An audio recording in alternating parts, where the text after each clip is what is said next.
Toronto, Canada. The Conspiracy Show with Richard Syrett. Headline edition, July 8, 1947. The Army Air Forces has announced that a flying disc has been found and is now in the possession of the Army. Army officers say the missile, found sometime last week, has been inspected at Roswell, New Mexico, and sent to Wright Field, Ohio, for further inspection. Late this afternoon, a bulletin from New Mexico suggested that the widely publicized mystery of the flying saucers may soon be solved.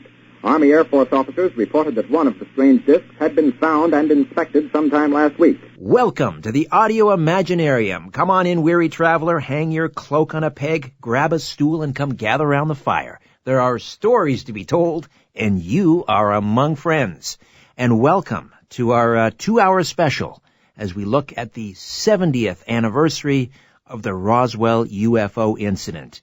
The preeminent Roswell investigator Don Schmitt is standing by, Victor Viggiani in studio, and we'll get rolling on this in just a moment for the full 2 hours. But first, just a couple of programming notes as I work this frog out of my mouth, out of my throat. The YouTube stream is not live this week. However, we will get back to that next week. The regular format will resume next week. What's in the Box, our weekly remote viewing experiment, and so forth. So sit back and enjoy for the next 2 hours as we journey back 70 years as we look at the Roswell UFO incident. First of all, joining me in studio, my good friend, the executive director of the Zealand Communications and Zealand News Network, Victor Viggiani. How are you, my friend? Just fine, and it's great to be with you, and looking forward to our chat with Don.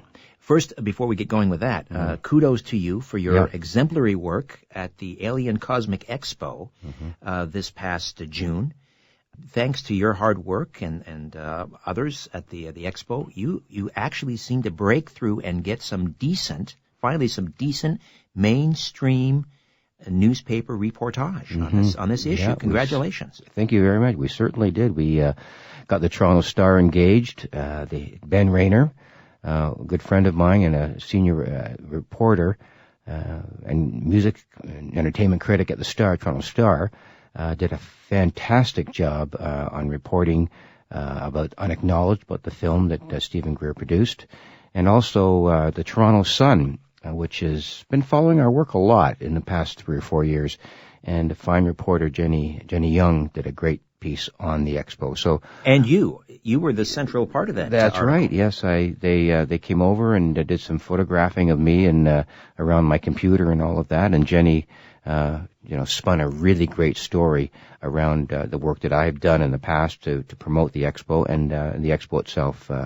In advance of it, thank goodness. So, well, you have been laying the groundwork for some decent articles on the UFO arena, if you will, long before I've known you, and now it's finally starting to pay some dividends. Yeah, getting through to mainstream media and having them recognize what's going on here in Canada has been a goal of mine for many, many years, and I think that the glass ceiling that exists both here in the United States, more so in the States. We need to break through that glass ceiling in terms of journalism to get journalists to really develop the necessary curiosity about what this issue is all about and give them an opportunity to really investigate the whole gamut of what we're talking about with respect to the UFO ET issue. Well, that is in large measure because of your credibility. So again, congratulations. Well, thank Victor. you very much. Let's get Don Schmitt in here. Don R. Schmitt is the former co-director of the J. Allen Hynek Center for UFO Studies, where he served as director of special investigations for 10 years. And prior to that, he was a special investigator for the late Dr. J. Allen Hynek and the art director for the International UFO Reporter. The website is roswellinvestigator.com. And his latest book is called Cover Up at Roswell. Donald Schmitt, welcome to The Conspiracy Show. How are you, my friend? Oh, so good to be back with you, Richard, and Victor as well. So I'm amongst the best of friends. Thank you for having me back. Thank you. Oh, wow. Hard to believe. 70 years, Don. 70 years. And none of us are that old, I hope, right? So. No, nowhere near that. But at this point, just kind of an overarching general question. Is anything new in the investigation of Roswell and the UFO incident since we last talked? I guess since the children of Roswell came out. Well, certainly we're, as I would use the analogy, we're on the 1-yard line with about 30 seconds left in the game, so to speak, and that the World War II generation is just about all gone. And that's been really the saddest aspect in all this. Even 30 years ago, when we were first discussing conducting our own independent investigation of Roswell, and even back then, everybody was telling us, all our colleagues, well, you can't investigate something that's 40 years old. Well, we pretty much proved that wrong, that incorrect. But now, in facing the reality, the starkness of the fact that every time I go down to New Mexico, as I always say, it's a little more lonely because everybody's gone. And the fact that we're starting to also lose the children, that now the sons and the daughters are also passing away, such as in the case of Dr./Colonel Jesse Marcel Jr. Yes. Whose father was the head of intelligence of the 509th Bomb Group stationed at Roswell in 1947 and was one of the, premier witnesses to the entire affair and pretty much set the spade work 30 years later when he broke his oath of secrecy and, stated very frankly that I handle pieces that were not made on this earth. And so we've had to adapt, we've had to adjust, and we realize, true, we're dealing more and more with the families. We're getting more and more deathbed testimonies where people are finally, confiding at the very end and telling their loved ones that, yes, I was part of this recovery operation. It was not from this planet. It was something extraordinary. It was something manufactured elsewhere. And the little people, the little men, they all refer to, the non-human bodies which were recovered. But what we're also doing is we're really going to focus more and more on the Ramey memo, which is that telex message that Brigadier General Roger Ramey is holding in one of the infamous weather balloon photographs. Right. This is where they sort of forced Jesse Marcel to pose with the remnants of what looked like a weather balloon, which was official explanation number one for the incident. And I guess that certainly left a bad taste in Marcel's mouth for many years. But in that same photograph, as you say, Ramey is holding up a telex, and that has been analyzed so that we can actually read what was on that telex. Exactly. And it's exciting because it clearly is a smoking gun. You mentioned the balloon was the first explanation, but actually it was the second. Right, because the first one... Right. That it was an actual flying disc. And 5 hours later, balloon is substituted with a radar reflector kite, and as you mentioned, General Ramey is holding that teletype. He's actually holding that piece of paper in 4 pictures, and in 3 of them, it's the back blank side of the paper, of the teletype, and it's in only that one, as though he caught himself and then flipped the paper.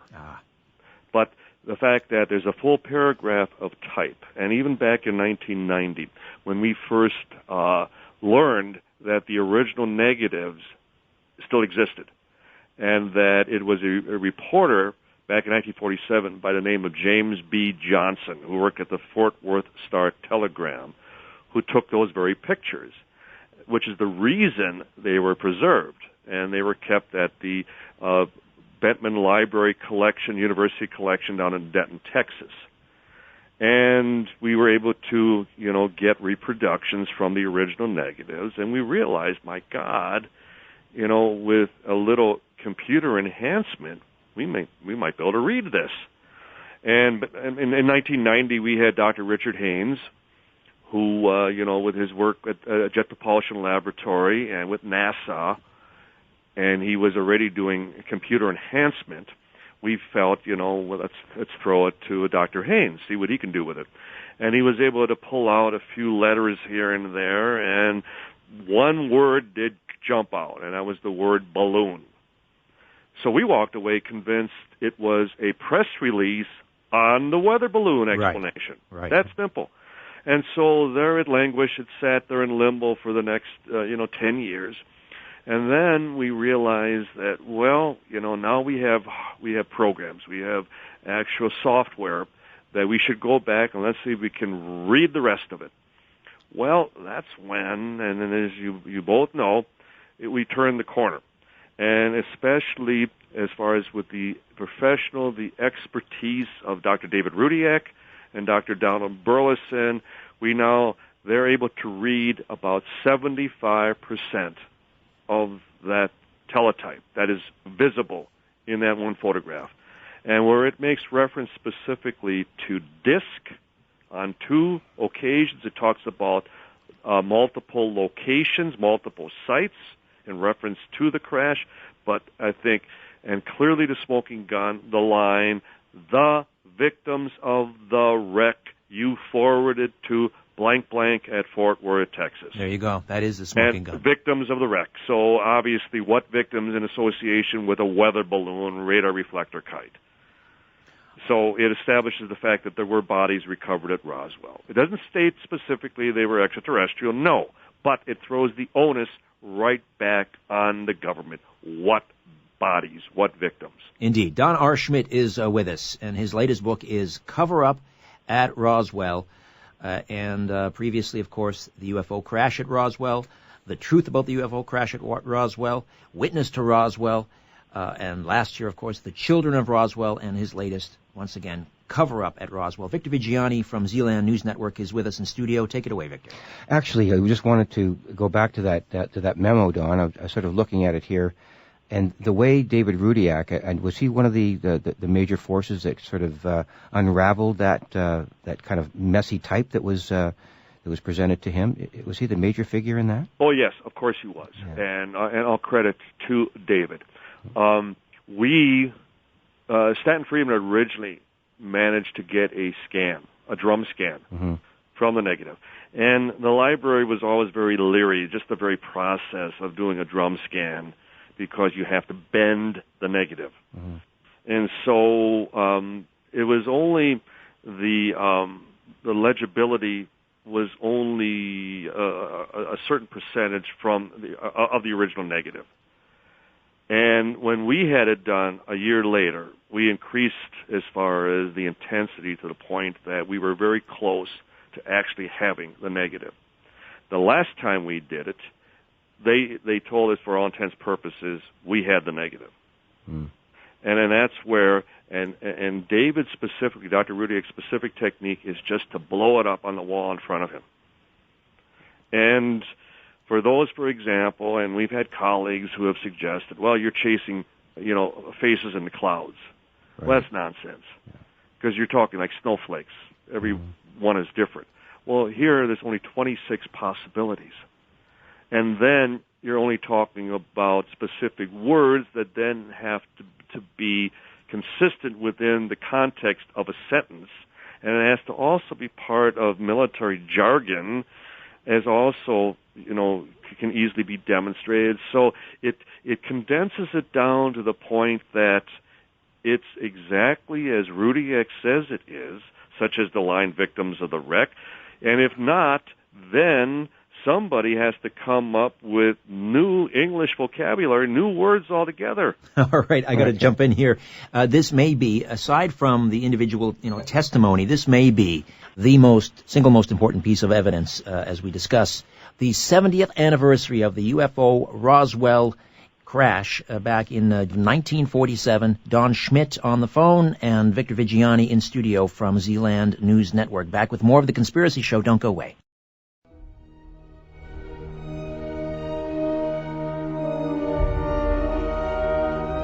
Where there's smoke, there's The Conspiracy Show with Richard Syrett.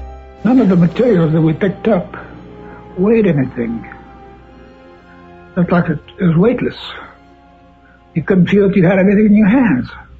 I found one piece of metal, what looked like metal anyway. It was not flexible, but it was as thin as a foil of a pack of cigarettes. It was that thin. One of my boys told me, he said, there's something unusual here. He said, I tried to make a dent in this metal. He said, you can't bend it. You can't make a mark on it. He says, I took a sledgehammer and whammed it. I put it on the ground and whammed it. The sledgehammer bounced off of it. He told me not to say anything. He says, I'll handle it from now on. And that's exactly what he did. When he came out, he told the press that was there, he said, that was nothing but a weather balloon, crashed weather balloon. It was definitely not a weather balloon. And it was an aircraft. So what it could have been, I wouldn't know. I still don't know. All right, that is, of course, the aforementioned Jesse Marcel, who was with intelligence at the 509th Army Airfield in Roswell back in July of 1947. And he is describing some of the material that was picked up from the UFO crash debris field. As you listen back to that testimony from Jesse Marcel, did he, since he made that statement up until he passed away, or even his son Jesse Marcel Jr., did they deviate from that at all? Did they add anything? Did they take away anything? No, not at all. And I never had the honor and the pleasure to actually meet Jesse Sr.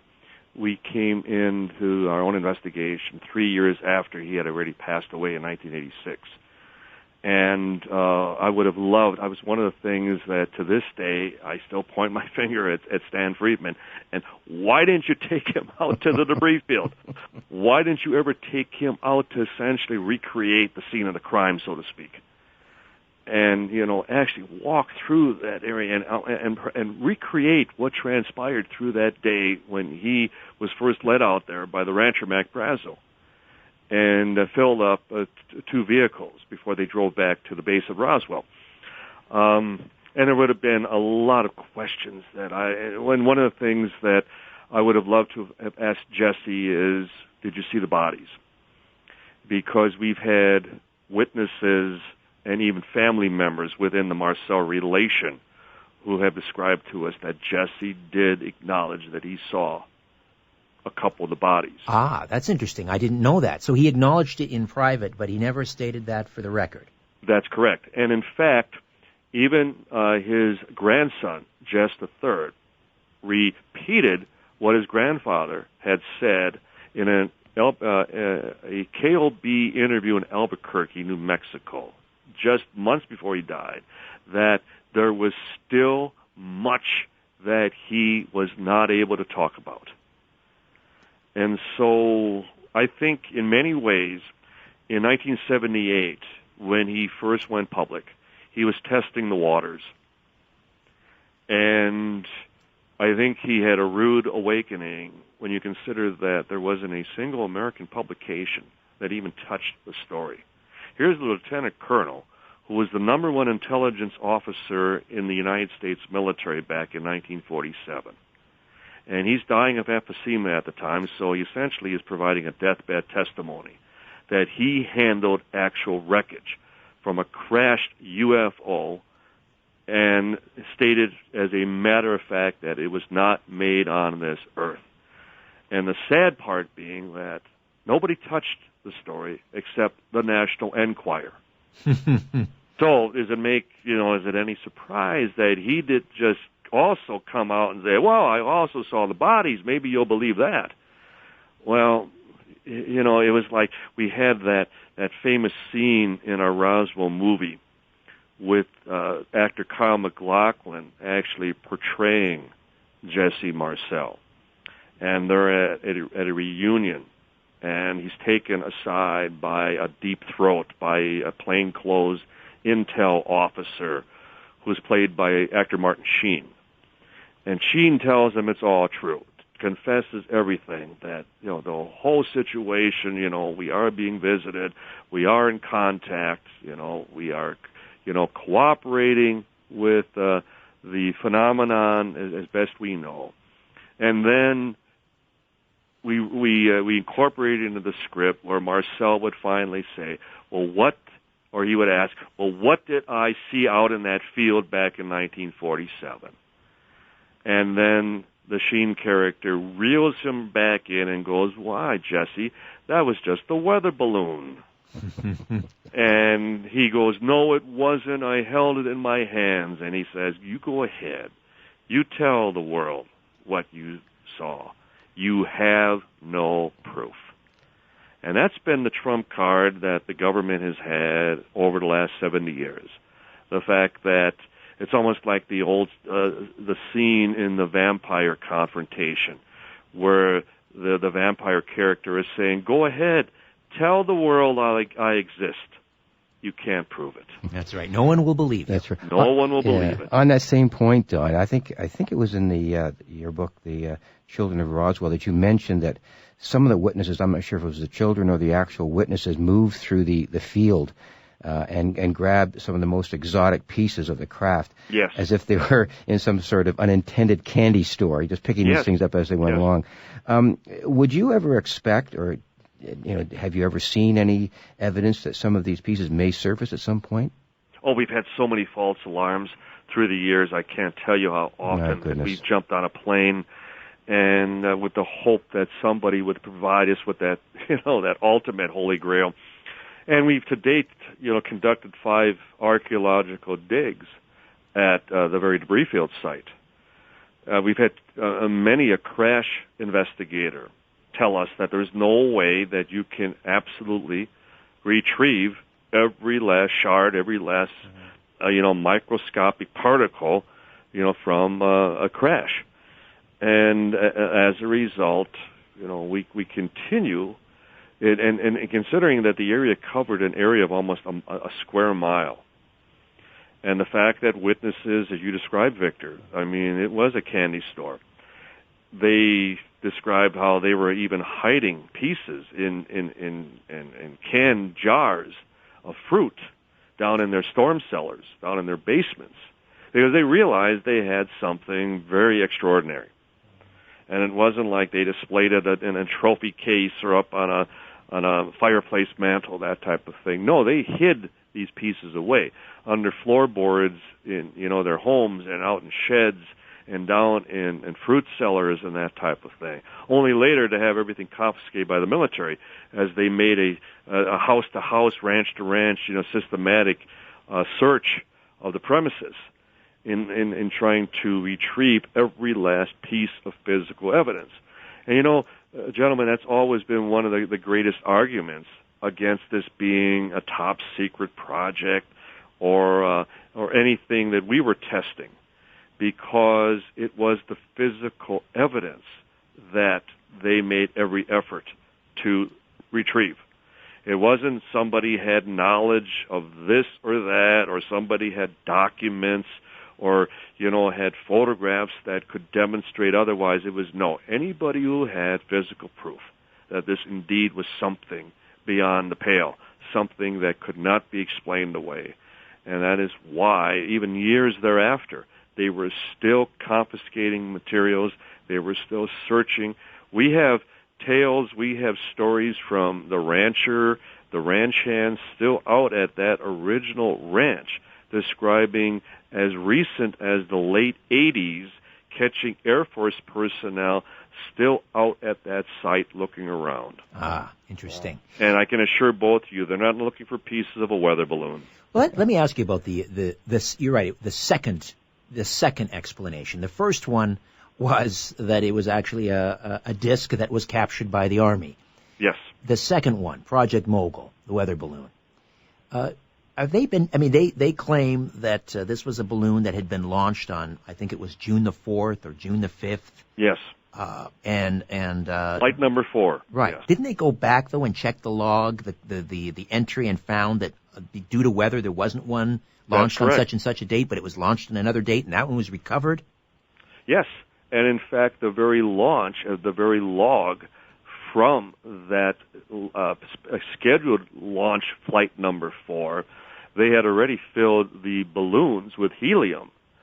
So it was the array, which would have been the radar reflector kites, the hexagonal reflector kites, which is what their claim, confused Marcel and the personnel at Roswell because of the reflective foil, this flimsy material that you could, tear, you could crumble up right in your own hands. And totally contrary to the descriptions of the witnesses, all describing this nearly indestructible, paper-thin, practically weightless material. And yet, it doesn't matter that the very flight that they attribute to Roswell was a non-flight. Right. And as you described, Richard, it was then retrieved.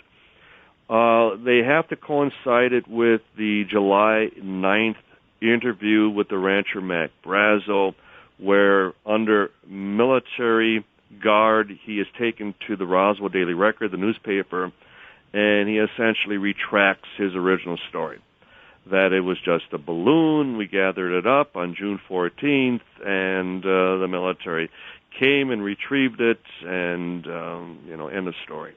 So a rancher is able to identify it as a balloon, but the head of intelligence at the 509 can't identify it as a balloon.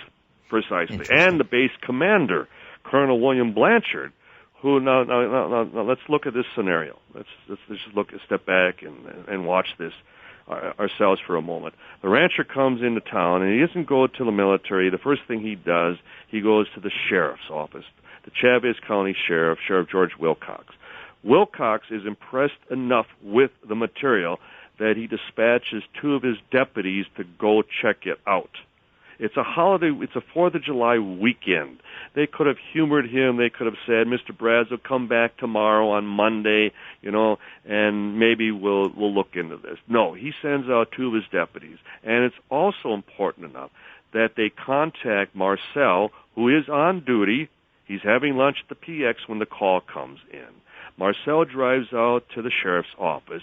He examines some of the wreckage, sees that he cannot identify it, and then he takes some of it back and informs the base commander, Colonel Blanchard, who then, upon witnessing the wreckage himself, he doesn't just send out a couple of GIs, a couple of enlisted men to, again, humor the ranch or check it out. No, he sends out Marcel, his head of intelligence, and his head of counterintelligence, Captain Sheridan Cavett, in the event it's something foreign, because that's what Cavett specializes in. So everything that has transpired up to that point demonstrates that no one could recognize or identify this wreckage. Except the rancher. Let me jump in. The rancher who just happened. Hey, I just tried to tell them it was a balloon, but nobody would believe me. All right, Donald Schmitt is with us. The latest is Cover Up at Roswell, exposing the 70-year conspiracy to suppress the truth. Victor Viggiani in studio from Zealand Communications, back with more of our look back at the 70th anniversary of the Roswell UFO incident right here on The Conspiracy Show. Stay with us.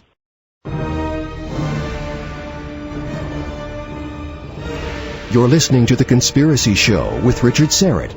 They took pictures, of course. They had a whole flock of microphones there. They wanted me they wanted some comments from me, but I wasn't at liberty to do that. So all I could do is keep my mouth shut. And General Ramey is the one who discussed, told the newspapers, the newsmen, what it was and to forget about it. It was nothing more than a weather observation balloon. Of course, which we both knew differently. We left Roswell perhaps around 3:30 or 4 o'clock in the afternoon. As you can see, it's flat. It is very difficult. In fact, with just verbal directions, we never would have found it. We had to follow the rancher out there. The following morning, we went out to the site where the crash was. And what I saw, I couldn't believe there was so much of it. It was scattered over such a vast area. So we proceeded to pick up as much of the debris as we could, loaded in a wagon. We filled that up. It took us a good part of the day to do that, because there were such small fragments that we had to do a lot of picking. We found a piece of metal about a 1.5 to 2 feet wide and about 2 or 3 feet long. Felt like you had nothing in your hands. It wasn't any thicker than the foil out of a pack of cigarettes. But the thing about that got me is that you couldn't even bend it. You couldn't bend it. Even with a sledgehammer would bounce off of it. So I knew that I had never seen anything like that before. And as of now, I don't know what it was. It was not anything from this earth that I'm quite sure of. Because being an intelligence officer, I was familiar with just about all materials used in aircraft and in our air travel. This is nothing like that. It could not be. It could not have been. There we have the late Jesse Marcel, Chief Intelligence Officer with the 509th Army Airfield at Roswell. And welcome back to our look back at the 70th anniversary of the Roswell UFO incident. Don Schmitt is with us on the line, RoswellInvestigator.com, the website, and the latest book is Cover Up at Roswell. Victor Viggiani in studio from Zealand Communications. And I want to pick up on the Max Brazel conversation we had earlier, because Victor, I knew you pointed out something that I wasn't aware of about Max's son. Mm-hmm. Yeah, I'm forgetting exactly where I saw it. I think it was in the Children of Roswell, about Vernon Brazel, his mysterious disappearance in 1960. Yes. What was that all about? Vernon was 7-8 years old at the time of the incident, and the original young boy who was with Mac, who was assisting him on the ranch at that time, was one of Floyd and Loretta Proctor's sons. Timothy, they called him D. His middle initial was D. Yes. Proctor. And he was all of 7 years old, and one of the things that the ranchers always emphasized to us, that is, as quickly as a child could walk, they were put on a horse. So they contributed, they helped with the chores on the ranches. And so it's summer vacation, the kids are out of school, and so D. Proctor happened to be with Mac when he actually discovers the debris field the early morning of July 3rd of 1947. And when Mac, a few days later, and due to what we believe because of the severe lightning storm, and they would typically watch, it's high desert, the lightning, and we witnessed this ourselves, the lightning strikes the ground because of being high desert. And so they typically would start watching for circling hawks and birds, demonstrating that there was a livestock down, cattle or a cow or a sheep, that type of thing.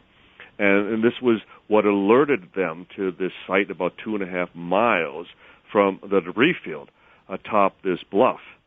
And we've heard from enough sources that there were at least a number of boys, Sidney Jack Wright, two of the Eddington brothers, both deceased, D. Proctor, and then Mac's son, Vernon. Now, after the incident, and as Vernon, became an adult, he went into the U.S. Navy. And he returned home in 1960. And he took on a job. He rented out a home at that time, had a girlfriend. And one particular morning, he didn't show up for work and didn't pick up his final paycheck. Even his girlfriend had no idea, had not heard a word. But most, alarming of all was the fact that his very family, his mom and dad, never heard from him again. There was not a word as to his being somewhere else, that he had not fallen to foul play, that he was whisked away, or he packed up and left on his own, whatever the case may be. His brothers, his sister, but his mom and dad, none of them ever heard from Vernon again. That's astounding. Listen, I've got to jump in here again. This was a short segment. We'll take a time out, come back, and we'll continue to look at the 70th anniversary of the Roswell UFO incident. Premier Roswell investigator Don R. Schmitt is with us. His latest is Cover Up at Roswell. Victor Viggiani in studio from Zealand News Network. Stay right there.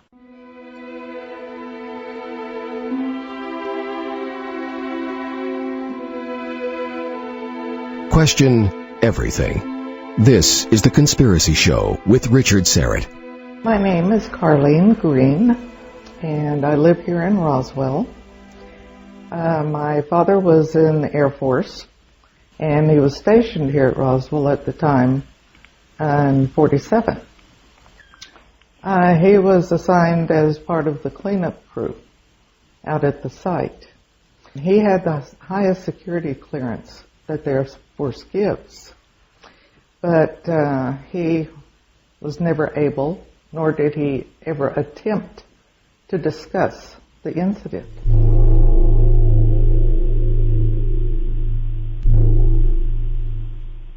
He passed away in 1988. He had his last tour of duty was in Vietnam, where he acquired Agent Orange. ended up with cancer of the spine. He did not want to die at home. He wanted to die in a military hospital. And as he was laying on the gurney waiting to be loaded into the ambulance, he told me, he said, "Baby," he said, "the story is true." He said, "Don't let anybody try to tell you any different." He said, "The incident happened. There was a spacecraft." He said, "There were graves out there." And I kissed him, and that's the last I got to talk to my dad. But he was very committed gentleman. His love was for the service and his family. And he did his best to take care of both. What he told me, I believe with all my heart. There is no doubt in my mind. There you have Carlene Green. Welcome back to The Conspiracy Show. She's the daughter of a first-hand witness to the crash of a UFO at Roswell, or near Roswell, New Mexico, back in July of 1947. Don R. Schmitt stays with us, the author of Cover Up at Roswell. Victor Viggiani in studio from Zealand Communications, Zealand News Network. Don, your comments on Carlene Smith's testimony. That's pretty moving, poignant stuff. Yeah. Carlene's father was Sergeant Homer, he was a Master Sergeant, Homer Rowlett. He was with the 603rd unit at the base, and they were the principal squadron which were involved in the recovery operation. We always thought the 1293rd, which was the MP unit, would have been the obvious choice for securing the site, managing all elements of policing the recovery operation. And they were, but they were on the peripheral. They were on the outskirts. They handled as far as cordoning off the site and the checkpoints and that type of thing. Whereas the 603rd, that Carlene Green's father was a member of, they were hands-on. They were those who were involved with the actual recovery of the wreckage, but more specifically the bodies. And as Carlene describes how on her father's deathbed, before he was taken into that operating room, before he had open-heart surgery, that he confided to her about that not only was he part of the recovery operation, but he had seen the bodies and that one of them was alive, which is, again, consistent with both the military and the civilian testimony that we've acquired. And then what was great is that her very brother, Larry, also corroborated the same information. We'll hear from Larry a little bit later in the program. Victor? Yeah, I wanted to address the issue of Captain Oliver W. Pappy Henderson.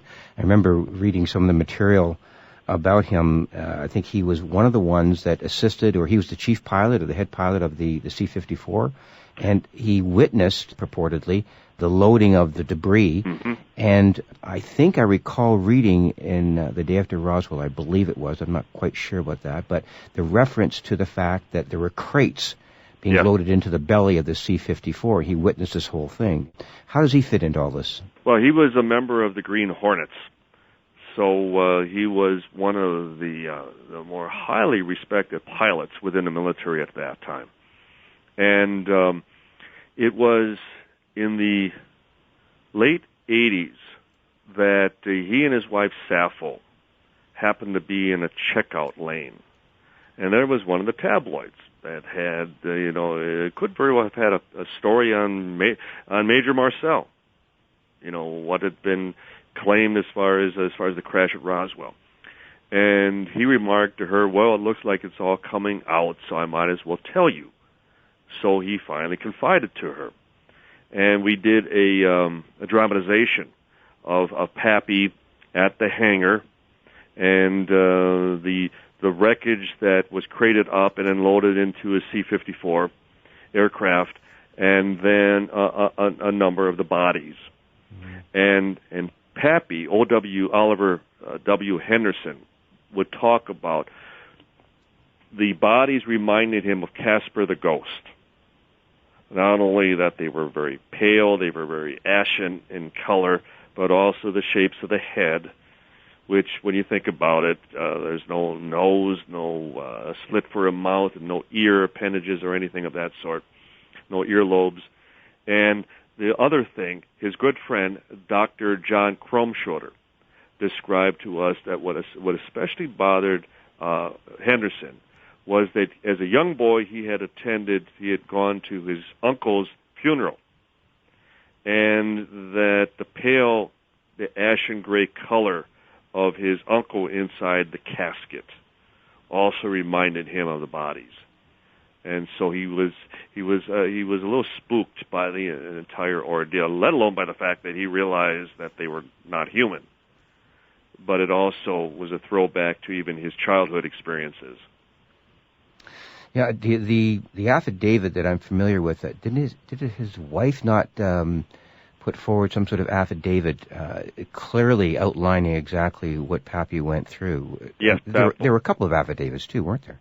Yes, and there was also Mary Good, I hope I have that name correct, that was his daughter, mm-hmm. and that she also described in her affidavit that there was an occasion, even many years before, that he had finally confided to her mother, Sappho. Mm-hmm. And they were out stargazing one night, and the topic just came up. And to which his daughter asked, are we alone? Are we? And to which her father commented, well, it's true. They're out there, yeah. And we're being visited.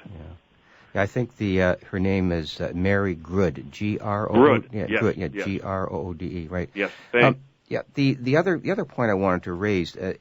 This is all sort of historical, obviously. But there is something that occurred in 1995. I think you quoted or cited this in the Children of Roswell, that a United States officer, or at least a department within the United States Air Force, attempted to change the mind of the son of one of the Roswell intelligence officers as late as 1995. Yes. Is the government still working on this, or what? What's interesting is that in 1997, when they came out with their fourth official explanation, and that being the anthropomorphic wooden crash dummies, to address all the body witnesses that we had accumulated up to that point.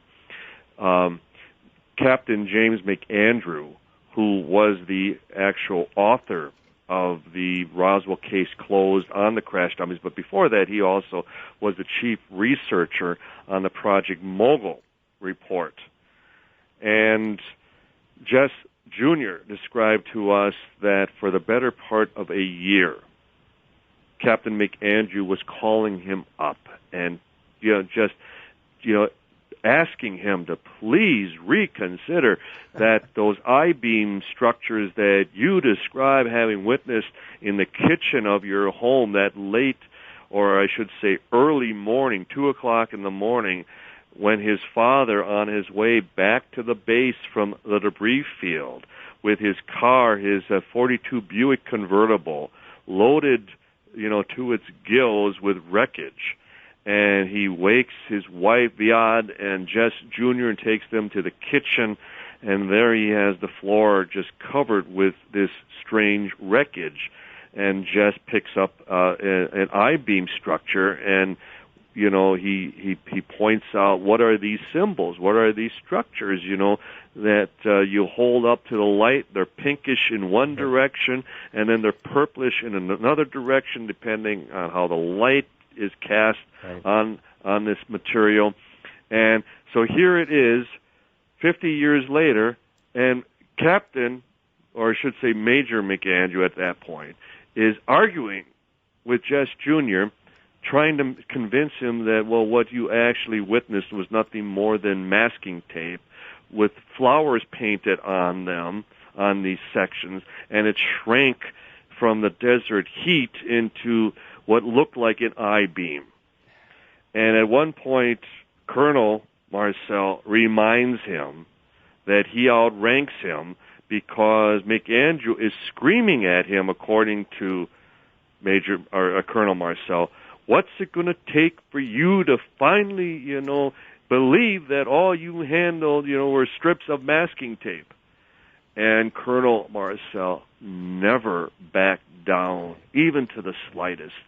And to what we feel is a very profound acknowledgement on the part of, Major McAndrew when he finally retorted. He finally, essentially gave in and stated, well, then, Colonel, I guess we'll never know what you actually handled back in 1947.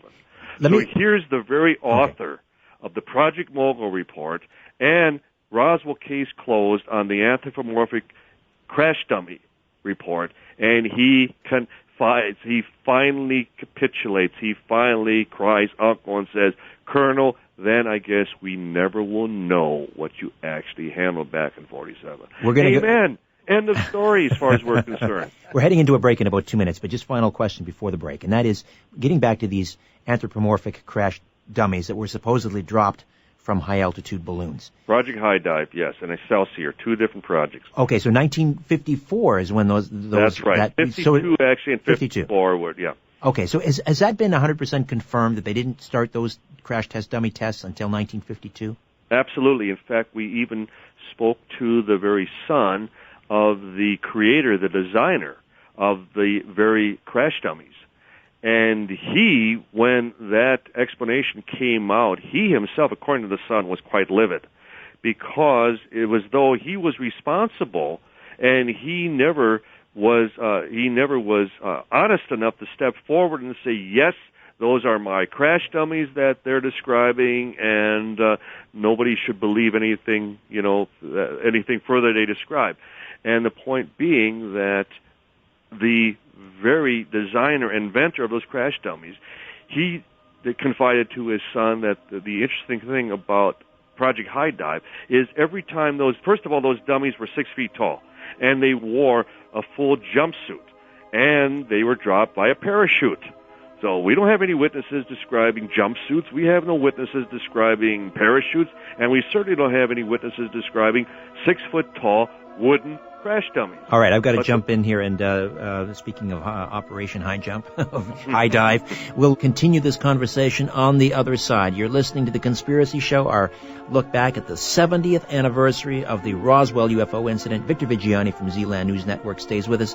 Likewise, Don Schmitt, the author of Cover Up at Roswell, exposing the 70-year conspiracy to suppress the truth about the Roswell UFO incident. Back with more. Stay with us.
From Toronto, Canada, The Conspiracy Show with Richard Syrett.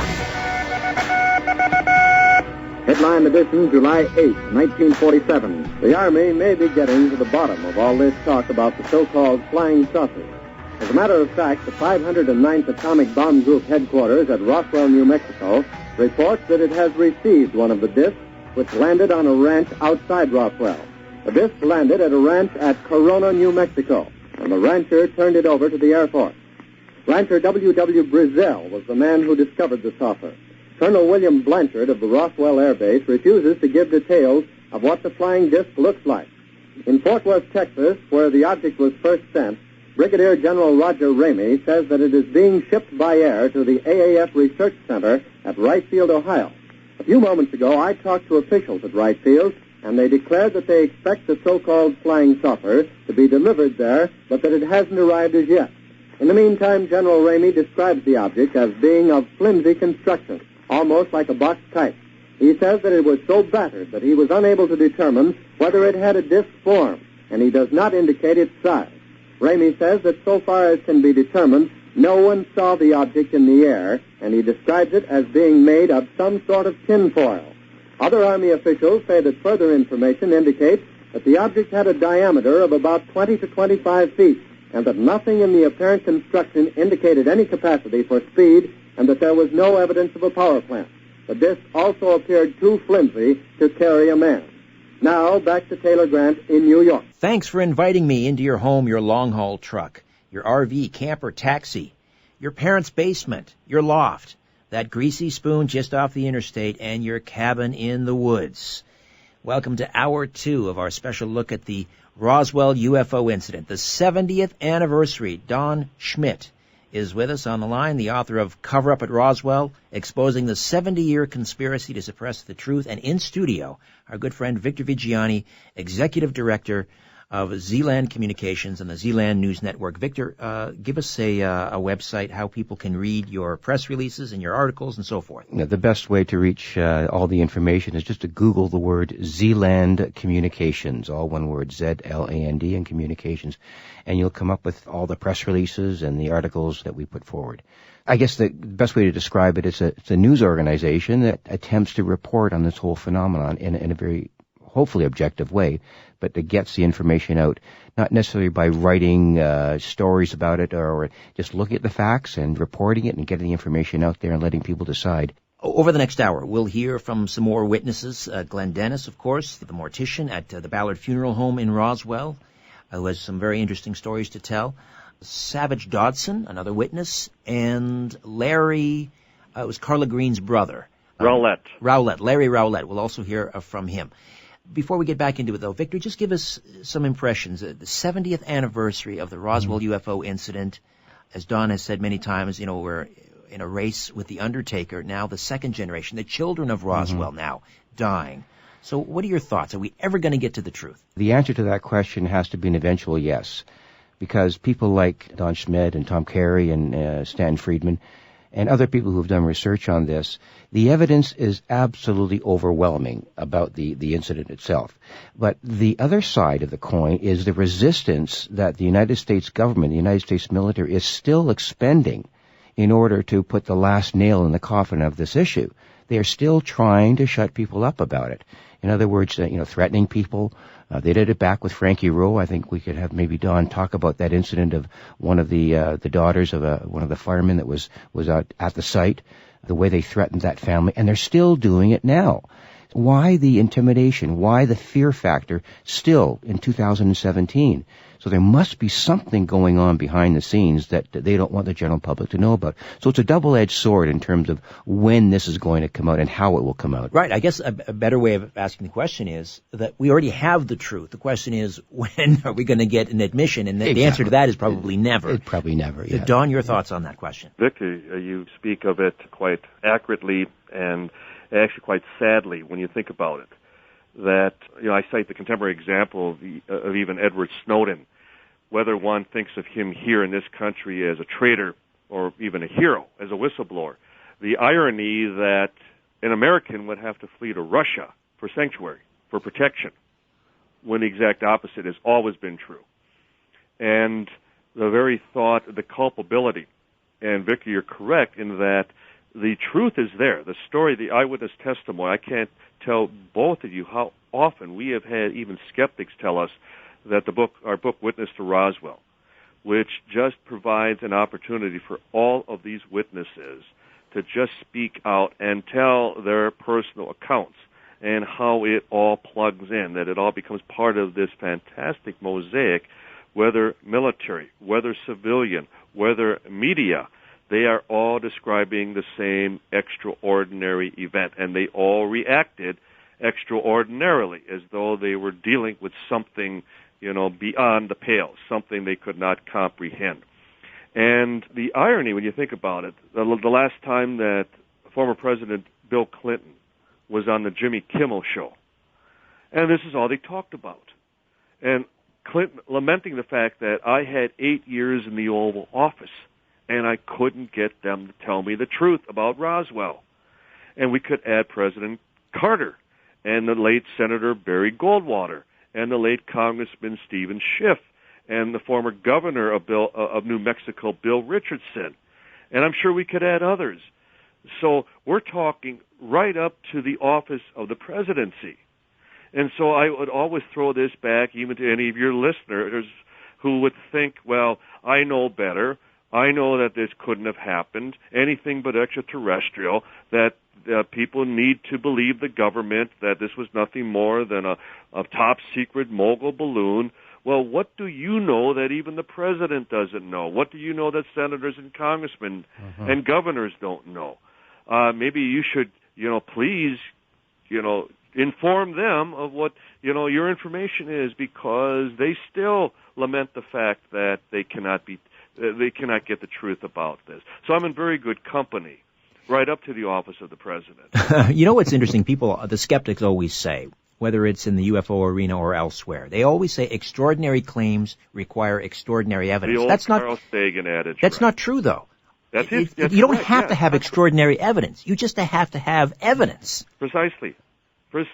And testimony, eyewitness testimony, is, at least in 2017, is still considered pretty good evidence. Especially the forensic nature of what some of these researchers have done. How many people have been sent to the gallows and the electric chair based on eyewitness testimony? Eyewitness testimony.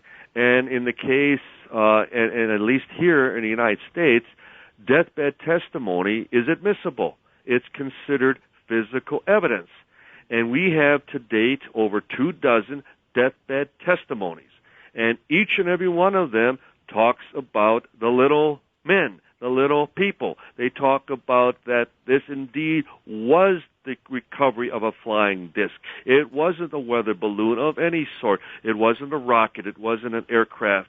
It was something as far as one of the witnesses said to us, they sure weren't from Texas. Take that, Bill Nye. Yeah, for sure. Yeah. Well, and we had a debate him. We had to deal with him on Larry King. Yes, I remember that. And he couldn't even get the right weather balloon. I want to bring up the issue of issue fatigue, Don. Yes. I think you know what I'm talking about. Oh, yeah.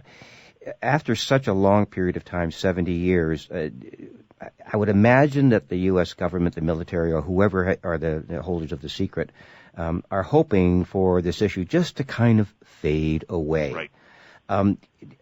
In hopes that if it does resurrect itself in a really, really meaningful way, and I have a suggestion about that, maybe we can talk about it later, but the fact of the matter is, if this thing resurrects itself in a meaningful way, the entire national security, matrix of the United States is at risk.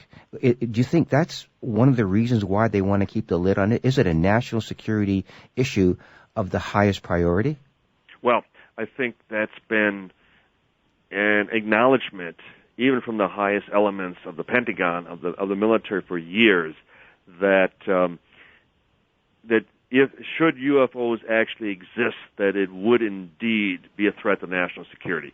You have aircraft, you have devices, you have unknowns that are able to fly through not only our airspace but Canadian airspace, every sovereign airspace around the world with total impunity.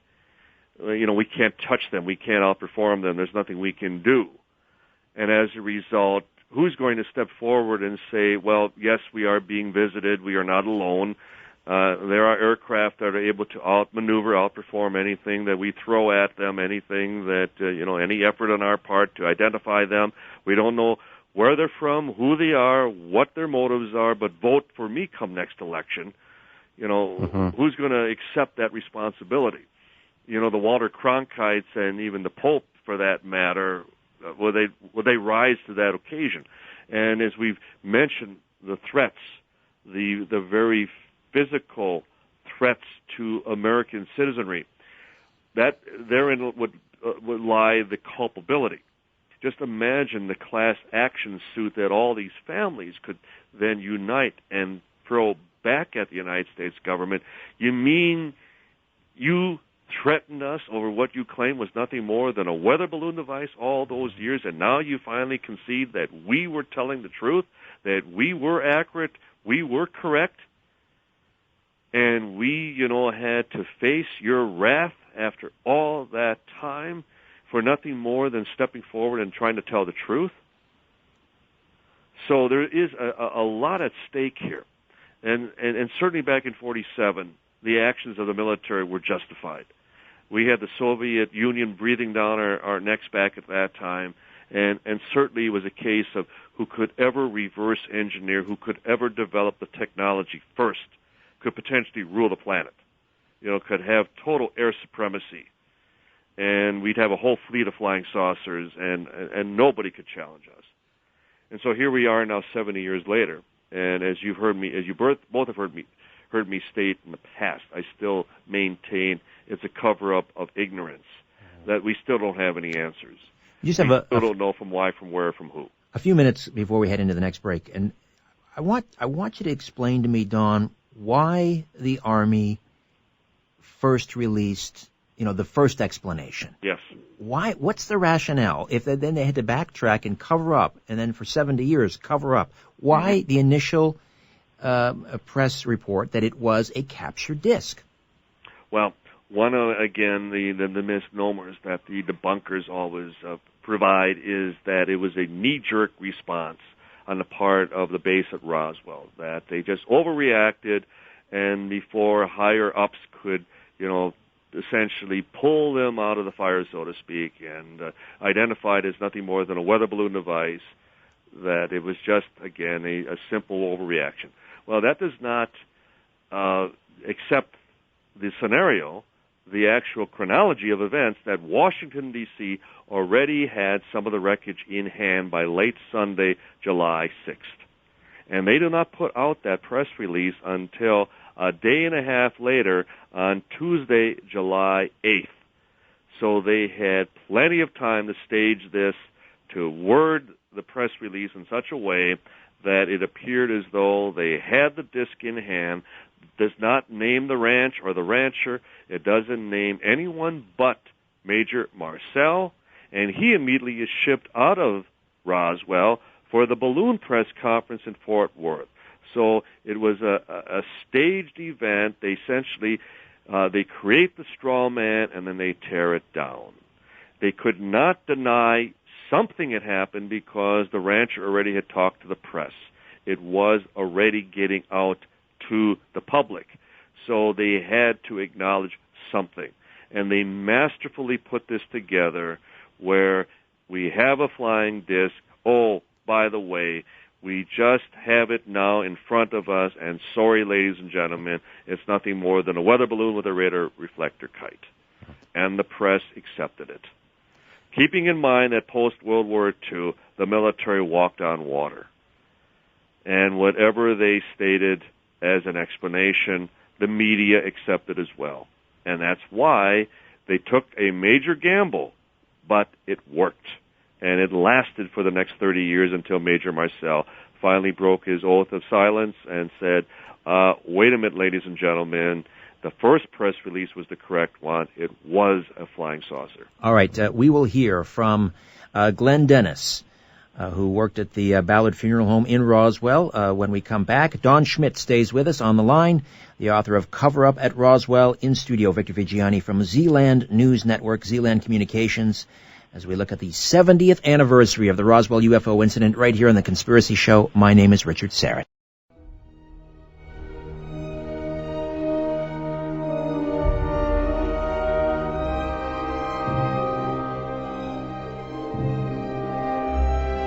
The owners of the system are asleep. Now we can play. The Conspiracy Show with Richard Syrett. Contract for all military services out at the Roswell Army Airfield.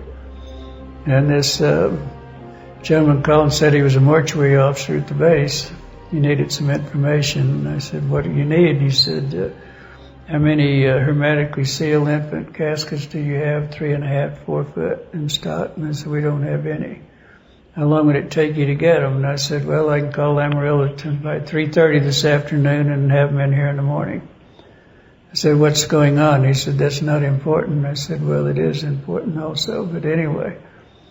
Then I hung up. And then he called back later and he said, I need more information. And you want to know what embalming chemicals that would alter the tissue, the stomach contents, and what is our preparation for taking care of bodies that are laying out in the elements for several days. And I said, you're the mortuary officer and you're asking me because I do it your way, you know. I was trying to find out who I was talking to. But there again, I was very stupid and I hung up again. And so, but anyway, later on in the day, I got an emergency. We had the only ambulance business in Roswell at that time. And this airman was riding an old Indian motorcycle and hit the back end of a farmer's trailer out here going into the gin. And so when I arrived at the base where I usually back up to this ramp and unload the patients, there was 3 field Army Air Force ambulance backed up against the ramp. And so I had to swing around. But anyway, we were walking up the ramp and I saw a lot of debris. And so when I got in and checked him in, got all the vouchers and everything signed, I said, this captain there, and I said, sir, it looked like we had a crash. I need to get ready for it. And who in the hell are you and what are you doing here? And I said, well, I had an emergency and we have the contract for all military services. It looks like you had a crash. He just said, stay right here, don't move. And so I stayed there, and pretty soon he came back with 2 military police and said, get this guy off of the base, you're not supposed to be here. And that was Glenn Dennis, the mortician at Ballard's Funeral Home in Roswell, New Mexico, one of the key witnesses to the Roswell UFO incident. We're taking a look at the 70th anniversary of the Roswell UFO incident. Don Schmitt on the line, the author of Cover Up at Roswell. Victor Viggiani in studio from Zealand News Network. Has Glenn passed on, or is he still with us? Yes, Glenn passed on about 3 years ago, and for about 5 years up to that point, we honored his privacy, and he wasn't in the best of health at that time. So I had always hoped to have one final opportunity, and I honored the wishes of the family, and never did. And so many others, like Walter Hott, and other witnesses of that level, I always made every effort to at least say goodbye. It's like I've lost my uncles over and over again with so many of these people. I was going to say, of all the testimony I've heard, that one to me is the most compelling. And the detail, what do you think, Victor? Well, I was just going to pick up on that. I'm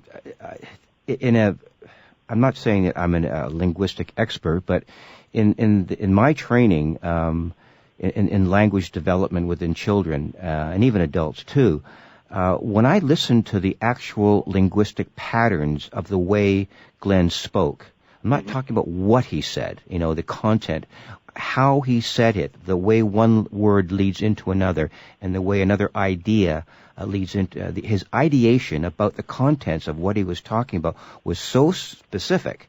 Stomach contents, ambulance backing up, you better stay there and don't move and don't go away. That does not sound like a man bent on making something up. As a matter of fact, that kind of testimony is probably impossible to make up on the spur of the moment. I think that's probably, as Richard just said, one of the most impeccable pieces of verbal testimony that I've ever heard. And in a court of law, it would have to stand up and convince a jury that something had to be going on at that time. All excellent points, Victor. And we were able to corroborate, for example, the phone calls.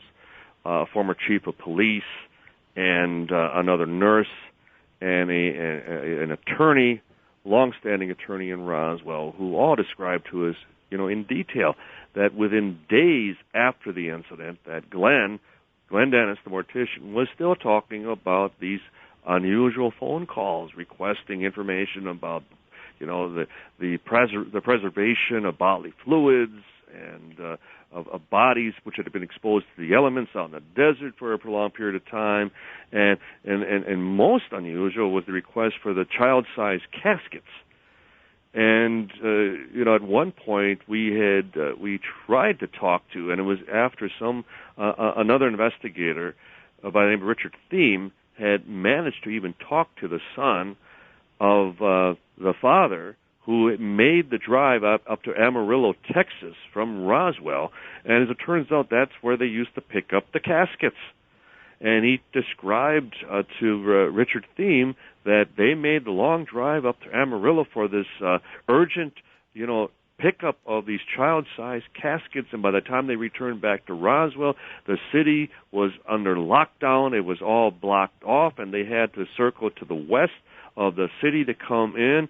His father dropped them off at home as he went out to the base, and when he first returned back the next morning, he was white as a ghost and acted as though this was, truly, something that shocked him when he learned what was actually going on. And so it's where you plug in all of this testimony, and it isn't where anybody is contradicting the other.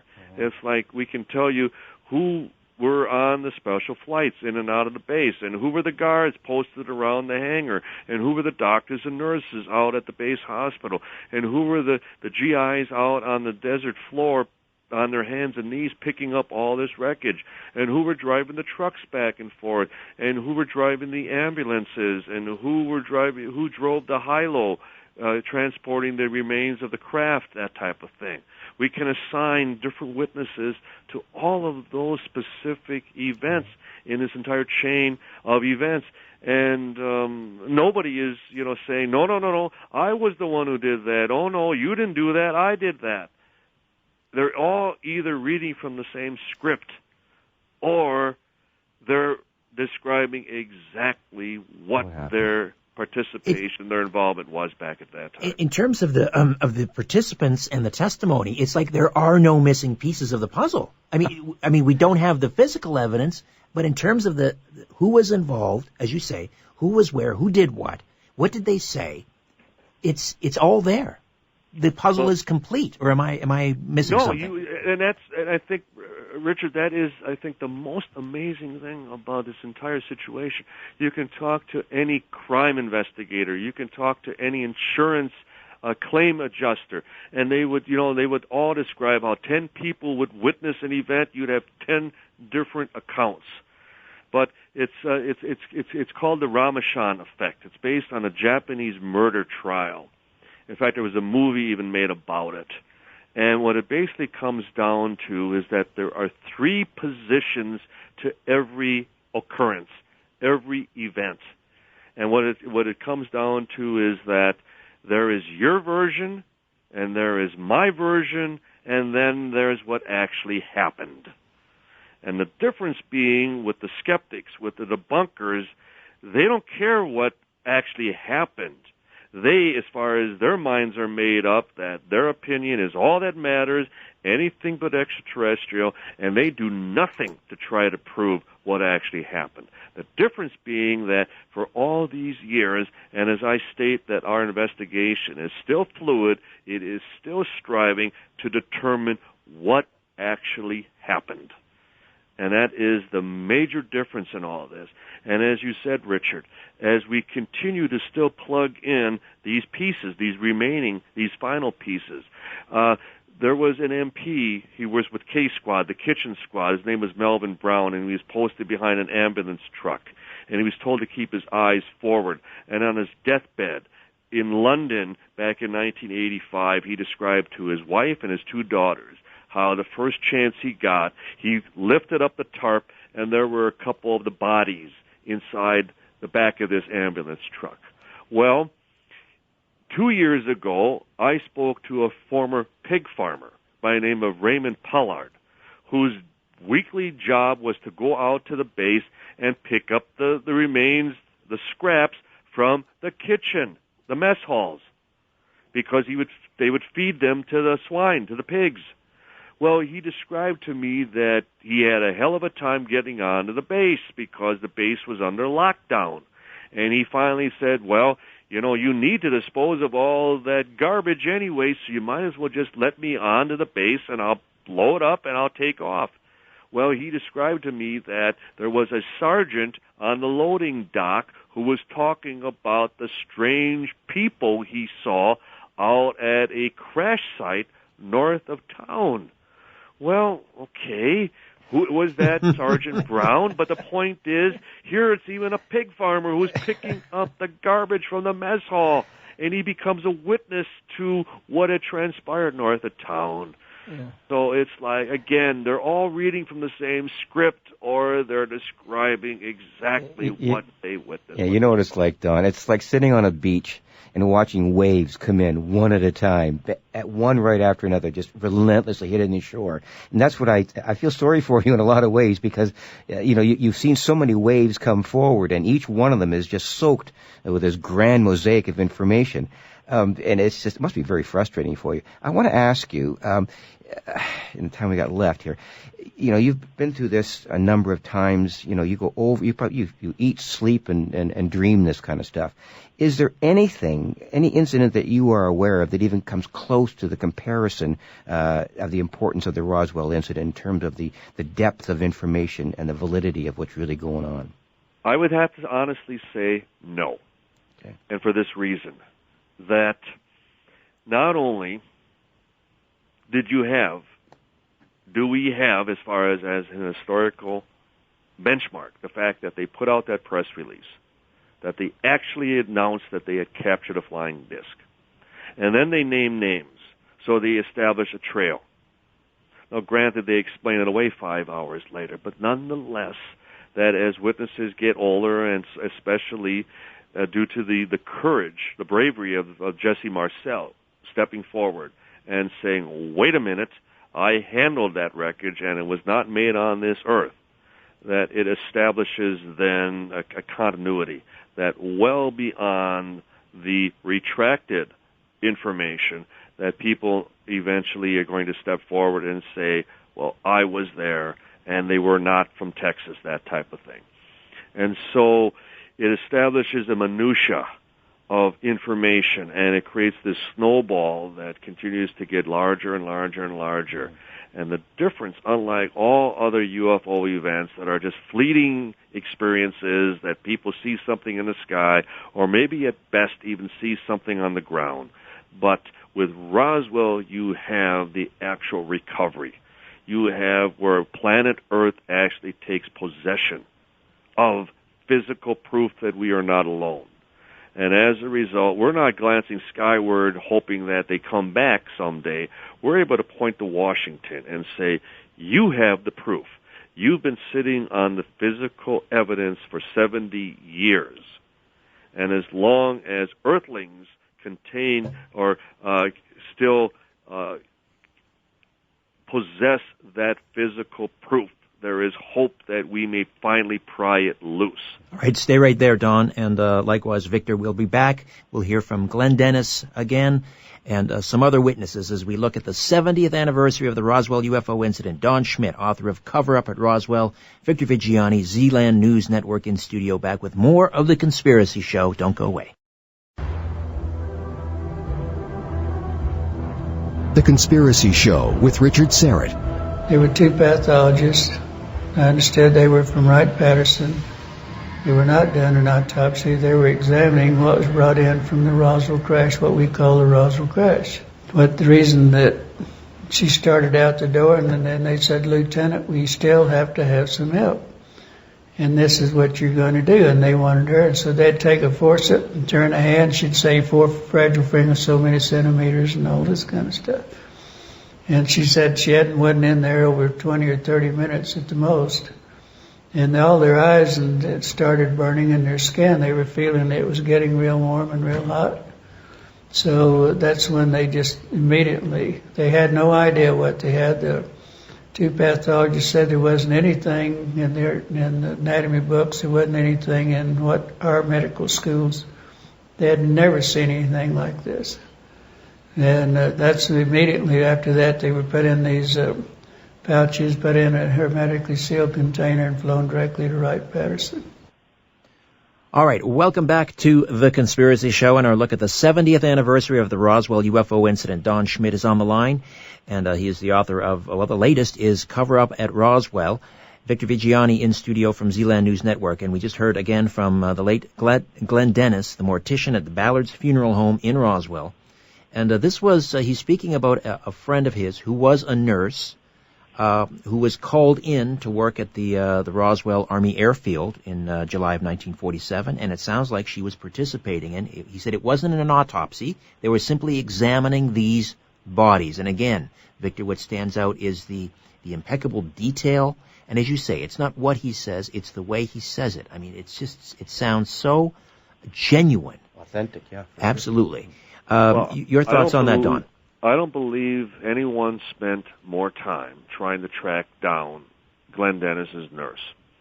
We went to old convents. We went through as far as old nursing schools with the hope that we might come up with a class photograph that she was pictured in.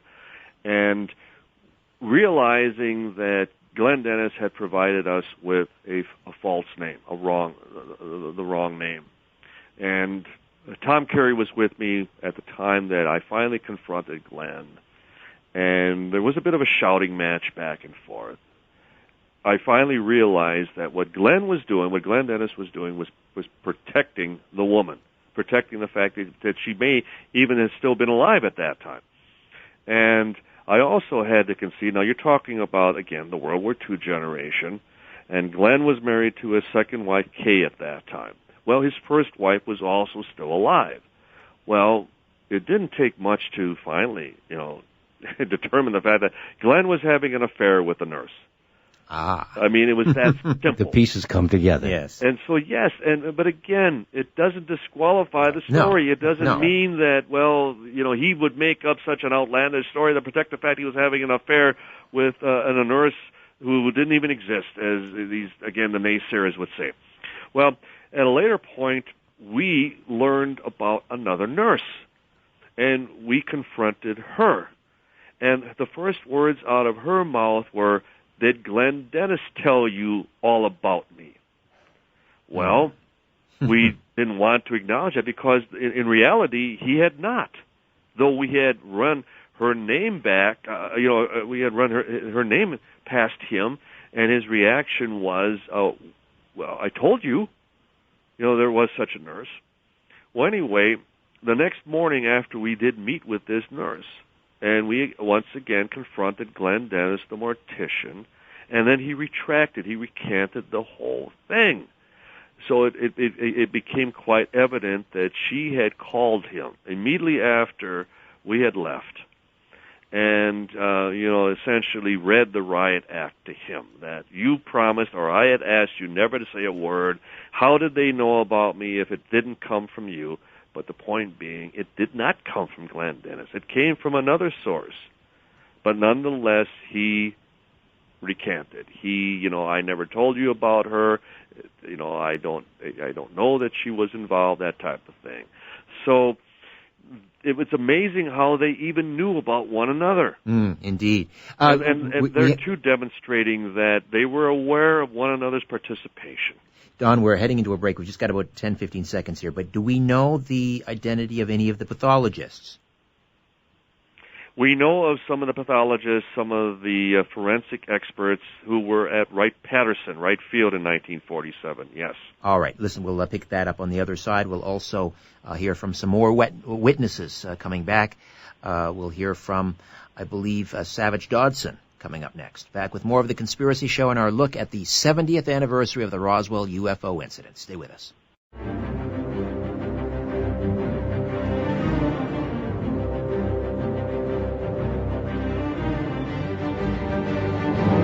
Fasten your seatbelt and put your tray in the upright position.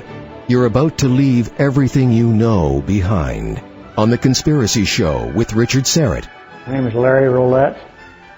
I'm the son of Carl Roulette, who was a sergeant in the Air Force.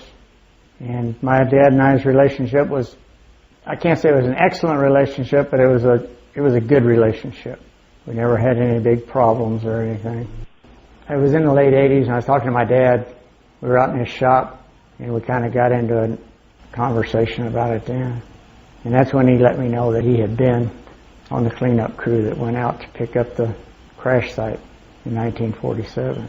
So we kind of got into it. He didn't want to really, you had to pry things out of him, and it was hard to do, but he was sick back then too, I believe.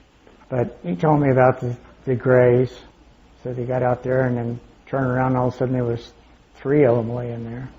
So they bundled them up and took them back to the dispensary on the base. After they got out here and they found out they were in over their heads out here, they flew them to Dallas-Fort Worth. And then from there they went to the Little Pentagon, which is Wright-Patterson Air Force Base in Ohio. He told me to be best if I didn't tell anybody. And then he said, that the government had told them when this incident happened, the government had come to them or gathered them all up, the ones that was out there, and told them that they were not to say anything about this. And they threatened them with their pensions, threatened them with their lives, threatened them with their families' lives. Word came out that they told them that it was a big desert out there and you could be put in places you'd never be found if you talked about it. Well, we've heard that time and time again, haven't we? That was Larry Eugene Rowlett, a brother of Carlene Green, who we heard earlier. These are the children of the witnesses of Roswell. And we are looking at the 70th anniversary of the Roswell UFO incident. Once again, Don Schmitt joins us on the line. He is the author of Cover-Up at Roswell, and in studio our good friend Victor Viggiani from Zealand News Network. So the bodies. You mentioned before the break, Don, that you were able to identify the pathologists at Wright-Pat, but not the pathologists who were on the ground at Roswell, correct? Well, we've had numerous testimony, like from some of the nurses, like Rosemary McManus, who was at the base hospital at Roswell at that time, that all of these outside doctors and nurses arrived on the scene. And they essentially were, told to stay out of the situation. And to McManus, for example, she made the comment to me that clearly something big had happened.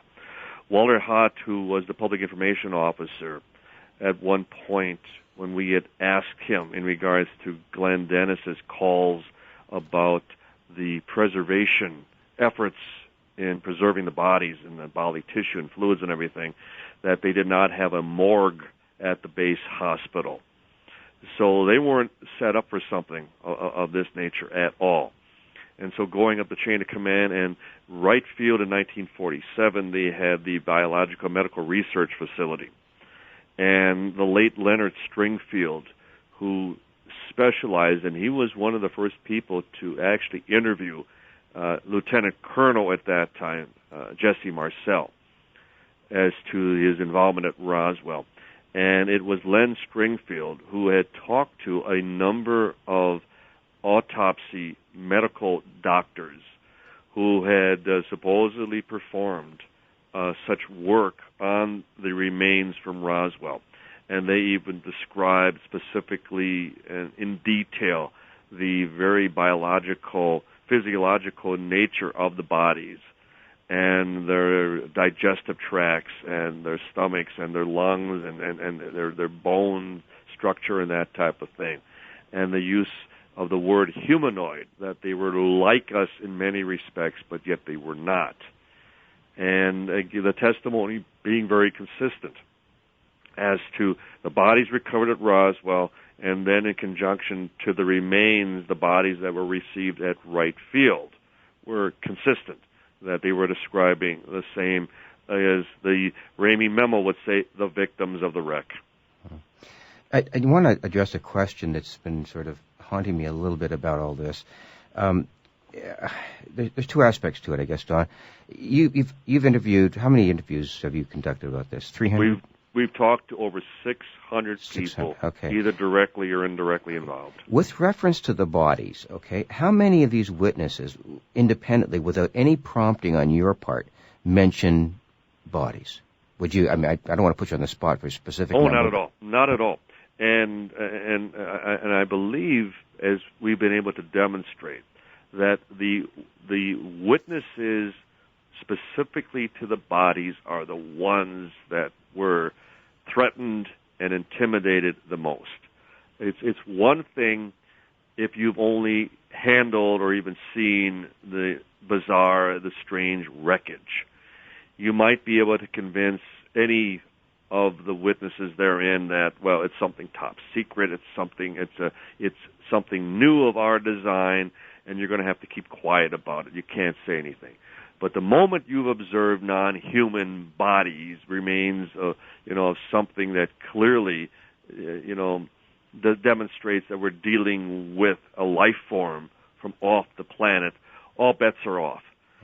One of the things that truly intrigued us as to the actual involvement of non-human remains was why, if the rancher Mac Brazel simply handled wreckage, simply saw this material that he could not identify or anybody else he had, displayed it to, why would they then abduct him, keep him out at the base for 5 full days, unless he truly saw something else?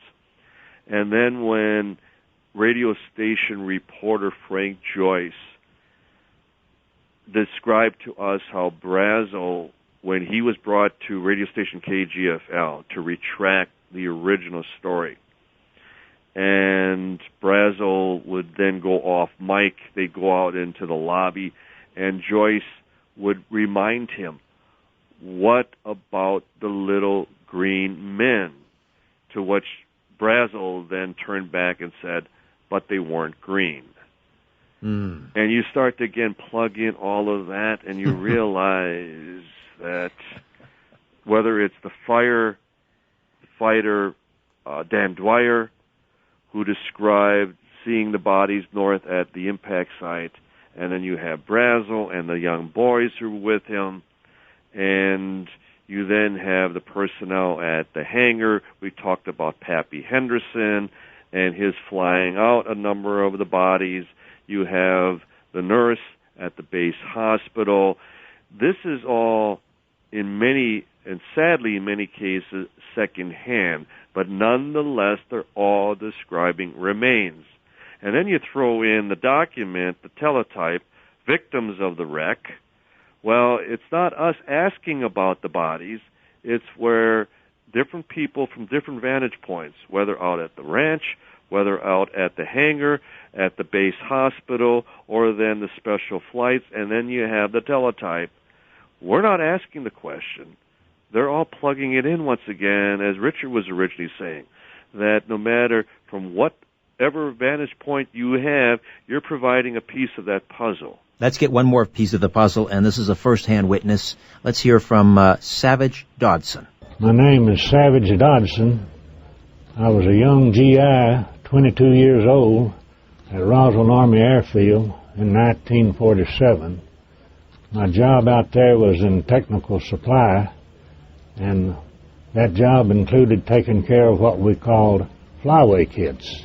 One day, the base supply called me and said, we have some fuel injection pumps for your flyway kits.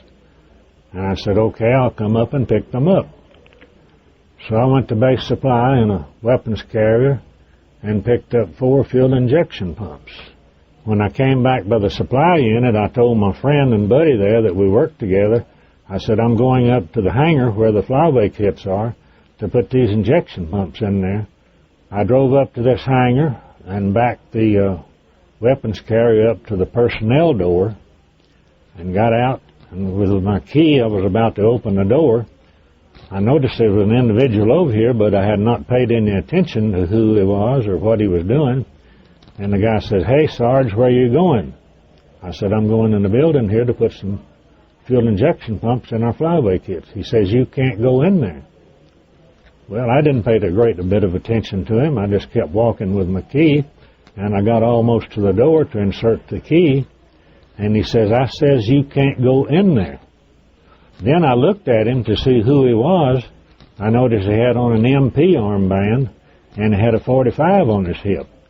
I said, you and who else says I can't go in there before I saw this?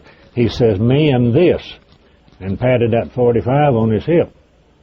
Well, you don't really argue with a person with a 45 on his hip. So I said, okay.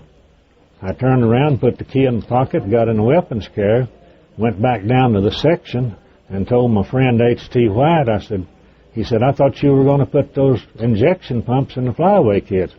I said, I was, but there's some guy up there with a 45 on his hip and won't let me in the building. And we passed it off and thought more of it. 3 days later, base supply called that we had some more parts up there for the flyaway kit. I went up and got that, added the fuel injection pumps that I was there with 3 days earlier, went up there, walked in, no problem. So why did the man keep me out of that building at that particular time? I do not know. I may be wrong, but why else would I be kept out of that building when I was going in on a daily or a weekly basis, anytime we wanted to go? That was Savage Dodson. Well, I mean, this is an interesting piece of testimony because he didn't see bodies, he didn't see debris, but speak to me, Don, we only have about a minute here, but why this piece of testimony is important? Because he was able to confirm not only the lockdown in the base, that the big hangar, as they referred to, was called P3 back in 1947, Building 84 as it's known today, that there were specific orders of shoot to kill. Anybody that even came around the hangar at that time, unauthorized, as to what was transpiring from within. And so Dobson was able to actually, describe the overall contention and the actual fear that was transpiring out at the base at that time. He worked at one of the hangars to the west of the flight line and even west of where the operations building was. And when we actually walked out there with him on one occasion, and this is the opposite side of the base, and yet they were fully aware of the entire atmosphere on the base at that time. It was actually eerie, as he and others described, that it was though something was going on. Nobody could put their finger on it, and it certainly wasn't anything involving the recovery of a silly weather balloon that a 5-year-old child would have recognized. One of the things that occurs to me is, prior to this, it seems like security at the Roswell Army Airfield was pretty loosey-goosey, and then everything changed on one particular day. But we are out of time, gentlemen. Listen, I really appreciate the time, Don, you've spent with us. And looking back, the 70th anniversary, congratulations on Cover Up at Roswell. Thank you. Well, thank you to both of you. I always enjoy this. You're two dear, close friends of mine, and I wish you 20 more years of this show, Richard. So, thank you. One thing that the Pentagon didn't count on when they started this cover-up, and that was Donald R. Schmitt. Of course not, yeah. Victor, thank you. You're most welcome. Pleasure to be here. All right, my thanks to Ian Robertson. Back next week with a brand new show. Hope you'll be along.